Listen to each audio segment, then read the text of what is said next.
Assalamualaikum warahmatullahi wabarakatuh. Baik, perkenalkan saya Trisna Yuda Bahtiar. Saya di sini akan menjelaskan 15 inovasi digital di mata kuliah Digital Entrepreneurship dengan dosennya Ibu Sri Erina Damayanti, STMkom. Oke, baik. Untuk yang pertama adalah di sini saya harus menyebutkan bahwa 15 inovasi teknologi dari web, mobile, IoT, big data, jaringan, dan artificial intelligence. Oke, yang pertama inovasi yang saya pikirkan adalah membuat web anak cerdas. Yang tentu di sini web anak cerdas ini adalah sebuah web yang isinya adalah games seperti games teka-teki untuk anak-anak untuk meningkatkan IQ dan indera penasaran mereka. Selanjutnya ada web freelance engineering. Jadi web ini tuh untuk seperti apa ya? Seperti seseorang membutuhkan sebuah software, seseorang itu bisa request ke web tersebut, lalu para freelance-nya tuh akan mengambil job-jobnya yang sudah request. Contohnya tuh seperti web bikin web lah, ada di internet yang kayak gitu. Cuman ya namanya persaingan bisnis gitu. Oke, selanjutnya adalah mobile emergency touch, nanti akan saya jelaskan. Selanjutnya ada mobile marketplace Panci Mama. Jadi ini adalah marketplace yang menjual panci lah, mama, perabotan rumah tangga lah kalau itunya mah kasarnya. Oke, selanjutnya ada mobile e-learning. Ya, ini walaupun ya mobile e-learning ini sudah disebutnya sudah tidak terlalu inovasi, tapi di Indonesia sendiri untuk e-learning ini terutama di SMA, SMP itu masih belum semua punya gitu. Jadi masih ada sebagian harapan untuk membuat inovasi di situ. Oke, selanjutnya adalah IoT, alat penyemprot disinfektan otomatis. Oke, nanti akan saya jelaskan. Lalu ada IoT, alat change energy control. Oke, nanti akan saya jelaskan juga. Lalu ada IoT, alat pendeteksi suhu tubuh. Selanjutnya ada big data research. Ada big data penggunaan CRM atau customer relationship management. Selanjutnya ada jaringan, antena wifi tembak. Ya, gokil ya ini inovasinya. Mungkin menurut saya gokil, soalnya kita pasang wifi di rumah terus kita tembakin antenanya, jaringannya sampai berapa kilo gitu kan. Jadi kita udah tinggal pakai wifi rumah kalau bisa itu. Lalu ada jaringan virtual SIM card.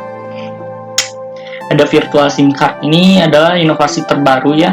Inovasi ini jujur sudah ada di Cina, cuman di Indonesia belum. Kemungkinan kita bisa berinovasi dengan meniru ya ATM, amati tiru modifikasi gitu. Selanjutnya ada artificial intelligence smart home. Walaupun smart home ini udah pasaran, cuman di Indonesia sendiri mungkin ya rata-rata tidak menggunakan fasilitas smart home gitu yang sudah diterapkan di luar negeri.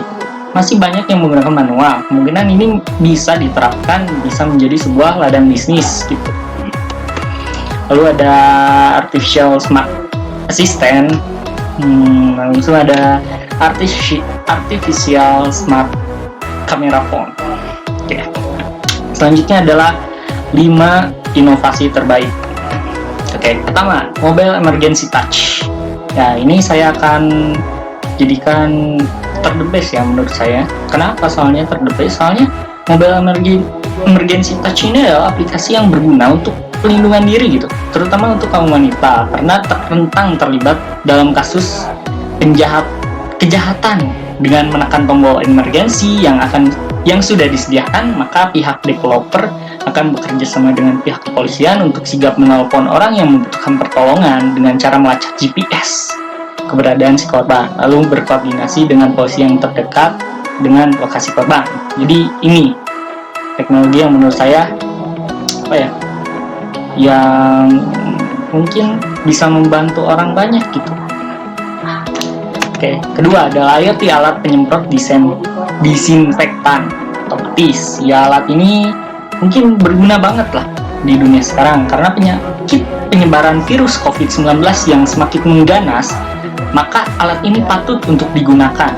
Dengan hanya modal sensor gerak, orang tidak perlu khawatir kena paparan virus karena ada sentuhan saat menggunakan disinfektan.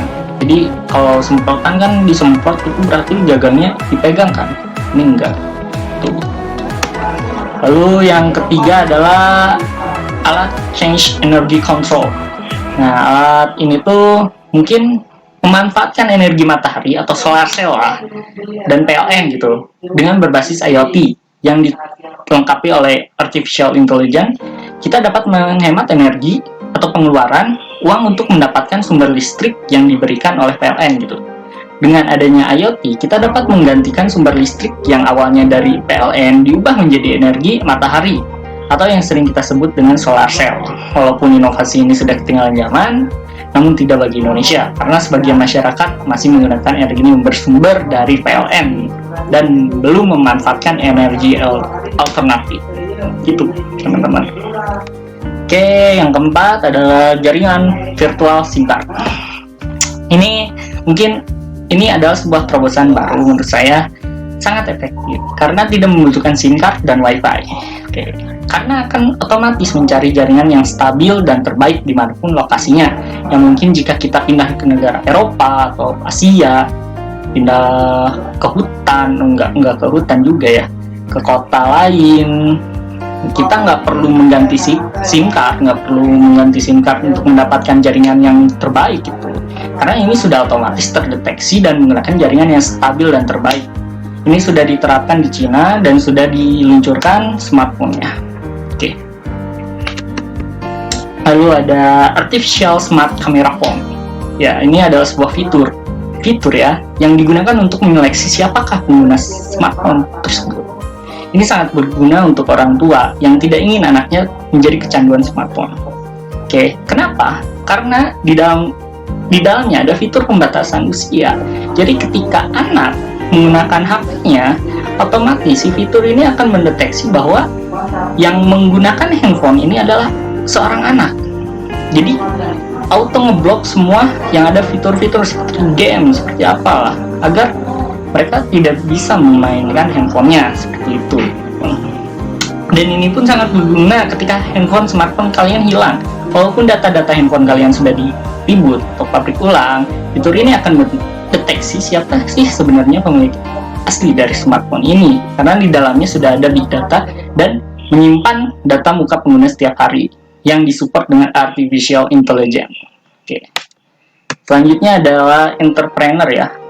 Ini saya mengambil kutipan dari seorang dosen, yaitu Dewi Larso, PhD, seorang pengajar di School of Business Management di Institut Teknologi Bandung, mengatakan bahwa pengusaha adalah seorang yang memiliki bisnis skala besar maupun kecil dan tidak semua pengusaha memiliki jiwa entrepreneur. Sedangkan seorang entrepreneur pasti memiliki jiwa pengusaha, di mana mereka dapat memanfaatkan peluang dari setiap bisnis atau orang yang terjun ke dalam suatu bisnis, di mana jika tidak memiliki jiwa entrepreneur, dapat dipastikan bisnis yang akan dijalaninya akan dapat terus bertahan. Oke. Selanjutnya adalah entrepreneur konvensional. Oke, di sini arti konvensional adalah tradisional. Contohnya tuh lukisan yang konvensional. Jadi dapat disimpulkan oleh saya adalah entrepreneur konvensional adalah seorang wirausaha yang melakukan bisnis namun masih menggunakan cara tradisional dari segi pemasaran dan lain-lain. Lalu dengan entrepreneur digital, ini adalah seorang wirausaha yang memanfaatkan teknologi untuk melakukan sebuah pemasaran seperti pemasangan iklan, ikut join ke sebuah marketplace, ya seperti itulah. Oke, Sekian dari saya, Trisna Yudawatya.